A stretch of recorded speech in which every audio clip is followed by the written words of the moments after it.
Hello students, in this video I am going to explain about JSP versus JavaScript.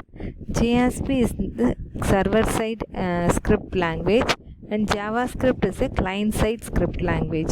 So if a server side script language ko client side script language yo நம்ம compare பண்ண போறோம். So first one JSP. So JSP it's a program that runs on the server and the output is sent to the client. Server side server machine la run ஆகி அதோட output வந்து clientக்கு வந்து send பண்ணும். Then JavaScript that runs on the client browser and display the output sent by the server. Okay, so server side தான் அந்த client browserல தான் அது run ஆகும். அப்புறம் அது வந்து serverலேருந்து வர reply, that is output வந்து display பண்ணும். Next JSP வந்து which is compiled to bytecode, because JSP வந்து interpreter பார்த்தோம், Java interpreter இல்லையா. ஸோ இதில் வந்து பார்த்தீங்கன்னா it is compiled to bytecode and it runs on the server. Whereas JavaScript எடுத்துட்டிங்கன்னா it is interpreted directly without compilation. இங்கே வந்து நம்ம கம்பைல் பண்ணணும், இங்கே வந்து டைரெக்டாக இன்டர்பிரட் பண்ணி டைரெக்டாக ரன் ஆகிட்டுருக்கும். தென் இதில் வந்து பார்த்தீங்கன்னா JSPயில் எடுத்துட்டிங்கன்னா which is used to change the content of the web page,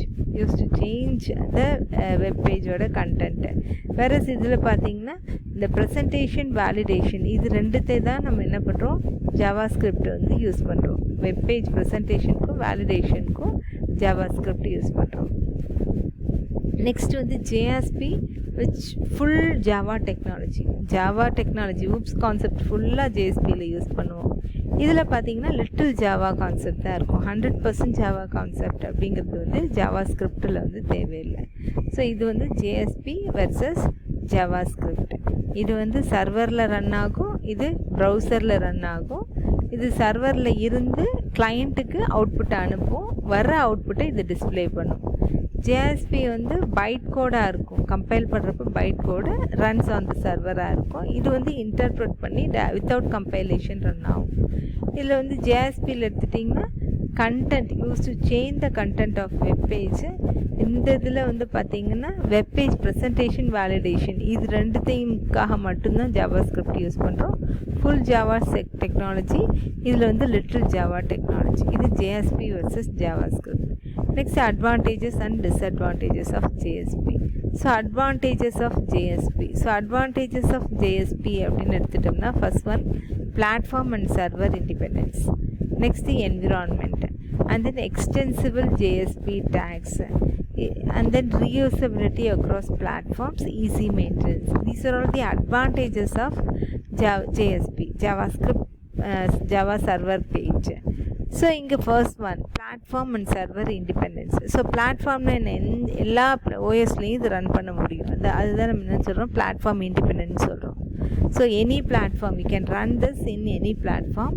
அதே மாதிரி any web browser like IIS, Apache, Netscape இதில் எதில் வேணாலும் என்ன பண்ணலாம், இது வந்து ரன் ஆகும். JSP ப்ரோக்ராம் வந்து web server, IIS, Apache, Netscape இதில் எதில் வேணாலும் ரன் ஆகும். ஸோ அதனால தான் இது என்னென்னு சொல்கிறோம், பிளாட்ஃபார்ம் இண்டிபெண்ட் அப்படின்னு சொல்கிறோம். Next environment. ஸோ என்விரான்மெண்ட் என்ன எடுத்துட்டோம் அப்படின்னா இதில் வந்து JSP பொறுத்தவரையிலும் ஃபுல் ஊப்ஸ் கான்செப்ட்னு சொல்லிட்டோம். ஸோ ஒரு pure object oriented technology JSP அப்படிங்கிறது. So it separates codes from page layout and provides component based on Java bean technology or JSP tag. So இதில் உள்ள நீ யூஸ் பண்ணுறது எல்லாமே என்ன இருக்கும், JSP கோட்ஸாக தான் இருக்கும். Java bean technology and JSP tags எல்லாமே வந்து யூஸ் பண்ணுவோம் நம்ம ஃபுல் ஊப்ஸ் கான்செப்டில். Then extensible JSP tagனா after that combination of tags and scripting இது ரெண்டுமே வந்து dynamic web pages create பண்ணுறது தான் யூஸ் பண்ணுறோம். அண்ட் இதில் வந்து பார்த்திங்கன்னா the users can extend the available JSP tags and can create tag library இருக்கிறதையும் யூஸ் பண்ணிக்கலாம். எக்ஸ்ட்ரா நம்ம டேக் க்ரியேட் பண்ணிவிட்டு அது லைப்ரரியிலையும் டேக் லைப்ரரியும் நம்ம க்ரியேட் பண்ணிக்க முடியும்.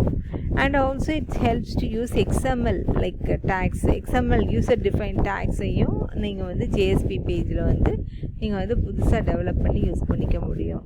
ஸோ இதெல்லாம் என்ன உங்களுக்கு எக்ஸ்டென்சிபிள் ஜேஎஸ்பி டேக்ஸ் அப்படின்னு சொல்கிறோம். Then next reusability across platform. So reusability அப்படின்னா reusable concepts like enterprise Java beans custom JSP tags இதெல்லாம் என்ன பண்ணலாம், இந்த காம்பனன்ட்ஸ் எல்லாம் நம்ம திரும்ப யூஸ் பண்ணிக்க முடியும். அதனால தான் என்னென்னு சொல்கிறோன்னா, இந்த components makes the pages simple and run faster. ஒரே இதை வந்து எப்போல்லாம் வேணுமோ அந்த கோடு நம்ம ரன் ஆகிறப்போ உங்களுக்கு வந்து ஈஸியாக இருக்கும், உங்களுக்கு சிம்பிள் அண்ட் ரன் ஃபாஸ்டராக இருக்கும்.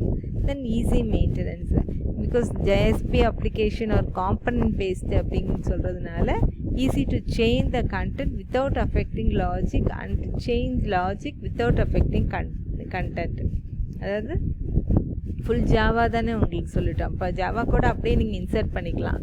அதனால் உங்களுக்கு லாஜிக்கும் அஃபெக்ட் ஆகாது, கண்டென்ட்டும் சேஞ்ச் ஆகாது. ஸோ மாற்றாமல் நீங்கள் பண்ணிக்க முடியும். ஸோ இதனால ஈஸி மெயின்டெனன்ஸ் அப்படின்னு இதை பேஸ் பண்ணி சொல்லிக்க முடியும். இதெல்லாம் advantages of JSP.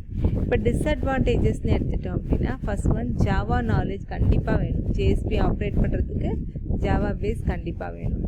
Next debugging JSP வந்து it's not so easy. Like Java script HTML பண்ணுற மாதிரி உங்களுக்கு ஈஸியாக வந்து ஜேஎஸ்பி ப்ரோக்ராம் டீபக் பண்ண முடியாது.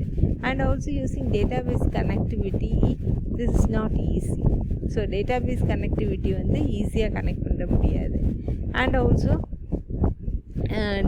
JSP needs servlet for execution. So servlet இருந்தால் தான் எக்ஸிக்யூட் பண்ண முடியும். அதுக்கு நம்ம அப்ராப்ரியேட் சர்வ்லெட் என்ஜின் என்ன அப்படின்னு பார்த்து தான் நீ என்ன பண்ண முடியும், சர்வ்லெட்டை எக்ஸிக்யூட் பண்ண முடியும். அதுவும் நாட் ஈஸி டாஸ்க். இதெல்லாம் வந்து டிஸ்அட்வான்டேஜஸ் ஆஃப்